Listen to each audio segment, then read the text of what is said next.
In the silo, in the order, there's this directive, I guess, to blame mechanical. I don't understand it. The order says. The order says to blame mechanical and unite the rest of the silo against them.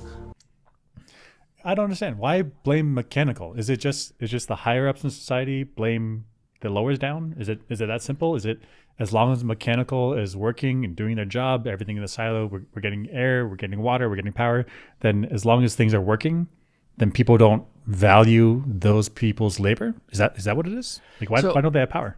Yeah, okay. So I really like this idea that this social order is using the hierarchy and stratification in society between people to enforce social stability. I really like that idea. Okay.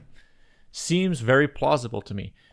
And like you said, the problem is mechanical. If this rebellion went down, so this I guess you split society. The uppers and the mids are fighting mechanical. Mechanical has so much power in that situation. When the rebellion actually goes down, they can turn off the water, they can turn off the plumbing, they can turn off the power, they can stop maintaining things. Turn off their air conditioning, and then the people up top just get hot and sweat. Like that already sucks. Then their water requirements go up, and I just turn off their water. Like mechanical has so much power. Now, is there some kind of mind prison that mechanical is in that, like, if a rebellion did happen, they would never stop manning the posts of mechanical? Like the generator has to keep going, the pumps have to keep pumping. Right. I could see that because mechanical, we saw in season 1, mechanical views themselves as like the lifeblood, as the vital organs of the silo, and which is correct.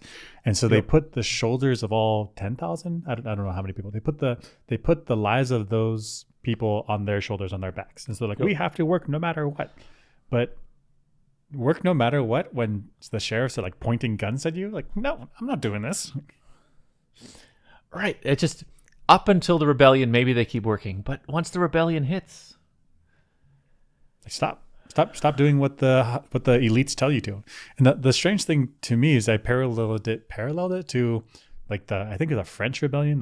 It was the farmers rose up and were like, F you elites, like you are not treating us well. And then revolution happens.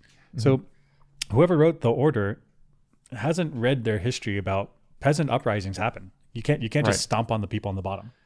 And I guess, okay, so if you have labor, one of the big things about labor that makes it not powerful is it's easily replaceable. I just don't see that with mechanical. Like I can't go down on mechanical and replace Knox. Like he has his guys, they've been shadowing each other for years. They know which wrenches to turn, which tools to use, what that sound means. They have the knowledge. Right. You can't just replace that quickly. So that means that Knox and his team has so much power, because so much leverage. Leverage, yeah. So you can't push them around. I don't understand. Yeah, so I think you're right that the down deep, the people in mechanical must be in some type of self-imposed mind prison. I mean, it's society has told them their whole lives that you guys are down at the bottom, you're dirty, you don't have social power, but they really should have a lot of social power. But they've convinced themselves that they don't. I think. Right. And to the point where if a shooting war started in the silo, that they would still man the machines.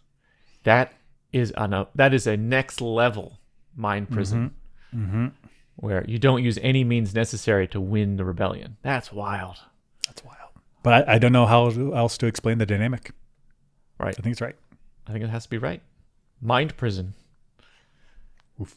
I mean, that happens in real life. It happens. That happens.